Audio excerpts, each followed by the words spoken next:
हम लोग देख रहे हैं ह्यूमनिस्टिक थ्योरी। ह्यूमनिस्टिक थ्योरी को कार्ल रैनसम रेजर नाम के एक साइकोलॉजिस्ट ने दिया है और इसको कार्ल रोजर ह्यूमनिस्टिक थ्योरी भी बोलते हैं। इन्होंने इसमें बहुत सारे पॉइंट्स बताए, हम एक एक करके बहुत सारा पॉइंट्स समझेंगे। ह्यूमनिस्टिक थ्योरी इसको जो दिया है एक साइकोलॉजिस्ट, उनका नाम है कार्ल रैनसम रोजर।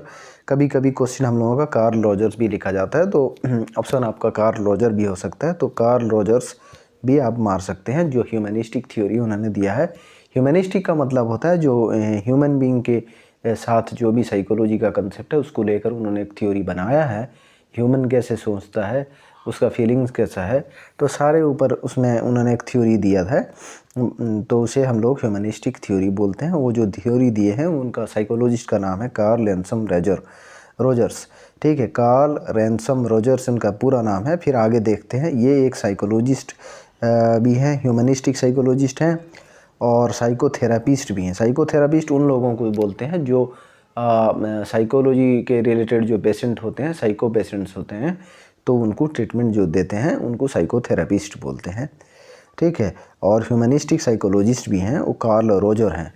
ये जो कार्ल रोजर ह्यूमनिस्टिक थ्योरी दिए हैं, इनका ये साइकोलॉजिस्ट भी हैं, ह्यूमनिस्टिक साइकोलॉजिस्ट, जो ह्यूमन बीइंग के ऊपर, साइकोलॉजी के ऊपर टोटल काम किया है, ह्यूमनिज्म के ऊपर, ह्यूमन के बिहेवियर को लेकर और ह्यूमन के फेवर में जो भी ह्यूमनिस्टिक साइकोलॉजिस्ट दिया है, साइकोलॉजी थ्योरी दिए हैं, उसको हम लोग इसलिए इन्हें हम कार्ल रोजर्स को ह्यूमनिस्टिक साइकोलॉजिस्ट बोलते हैं और साइकोथेरापिस्ट भी बोलते हैं।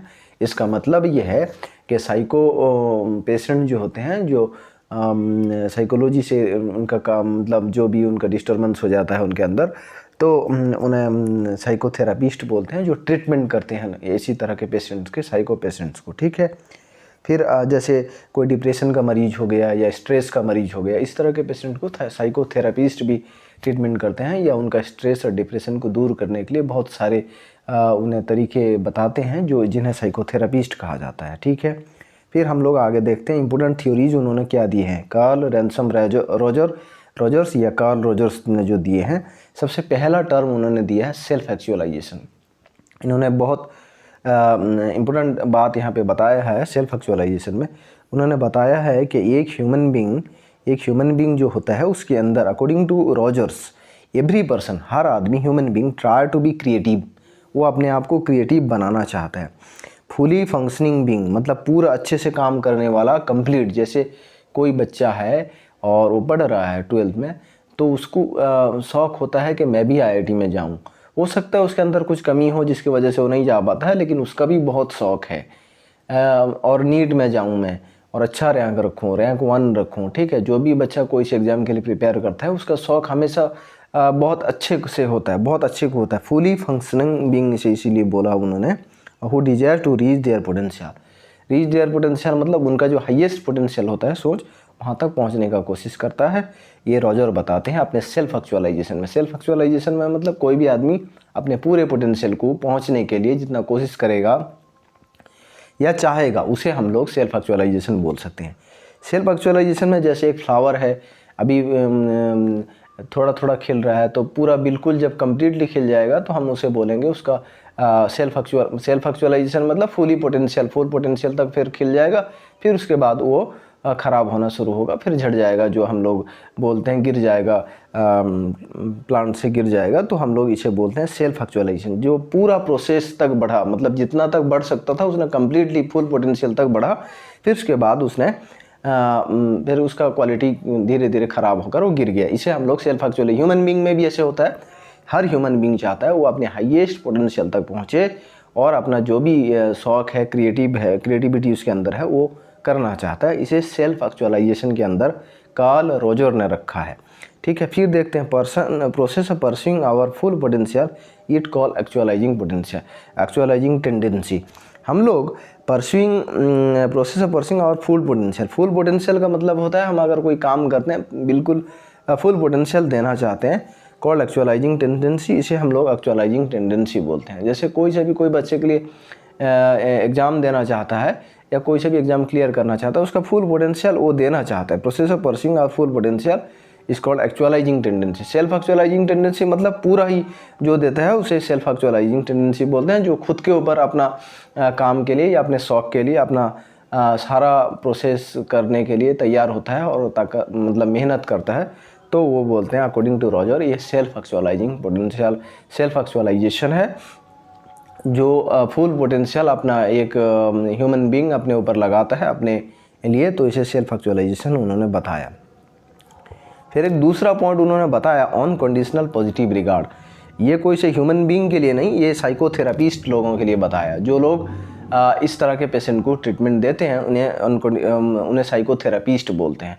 जैसे स्ट्रेस के मरीज़ों को, डिप्रेशन से बहुत ज़्यादा जो जूझ रहे हैं, जिनको मतलब बहुत डिप्रेशन से मतलब इतना बीमार रहते हैं बहुत ज़्यादा और कोई काम नहीं कर पाते हैं, इस तरह के पेशेंट को जो ट्रीट करते हैं उन्हें साइकोथेरापिस्ट बोलते हैं।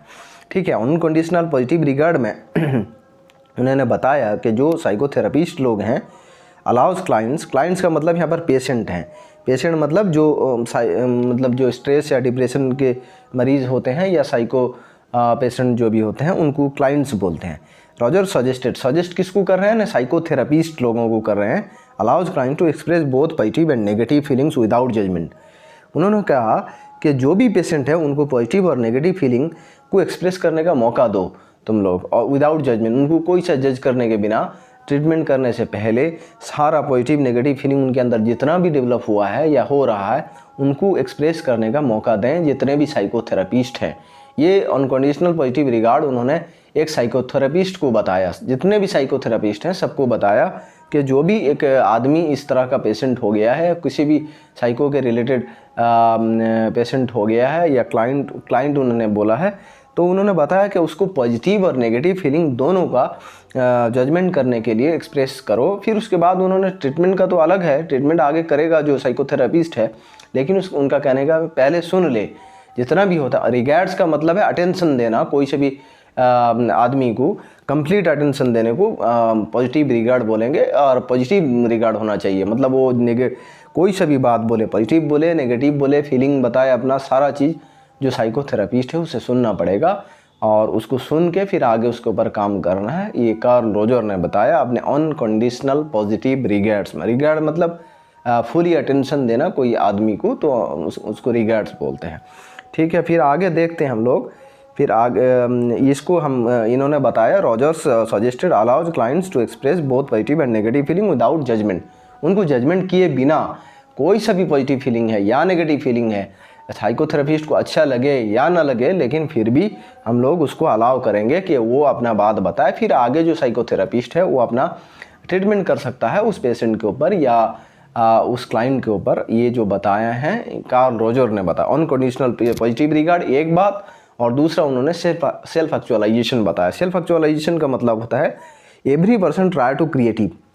हर आदमी क्रिएटिव होता है, मतलब कुछ अच्छा बनाने का कोशिश करता है। फुली फंक्शनिंग बीइंग, अच्छा बिल्कुल हर काम अच्छा करना चाहता है, बिल्कुल कंप्लीट जिसमें तारीफ हो उसका फुली फंक्शनिंग बीइंग बनना चाहता है। वो desires to reach their potential, बिल्कुल अच्छा पोटेंशियल तक पहुंचने के लिए भी अपना शौक रखता है। ये सारा रोजर ने बताया सेल्फ एक्चुअलाइजेशन में, एक ह्यूमन कैरेक्टर के बारे में बताया। दूसरा जो बताया उन्होंने ये जो बताया उन्होंने कि अनकंडीशनल पॉजिटिव रिगार्ड, ये साइकोथेरापिस्ट को बताया, सजेस्ट किया उन्होंने कि पेशेंट के साथ कैसे ट्रीट किया जाए या क्लाइंट के साथ कैसे ट्रीट किया जाए। ये दो बहुत इंपॉर्टेंट थ्योरी थे, हम लोगों ने डिस्कस कर लिए। फिर नेक्स्ट हम डिस्कस करेंगे कुछ इंपॉर्टेंट बात हैं ये जो कार्ल रोजर थ्योरी के ऊपर। आज के लिए इतना ही।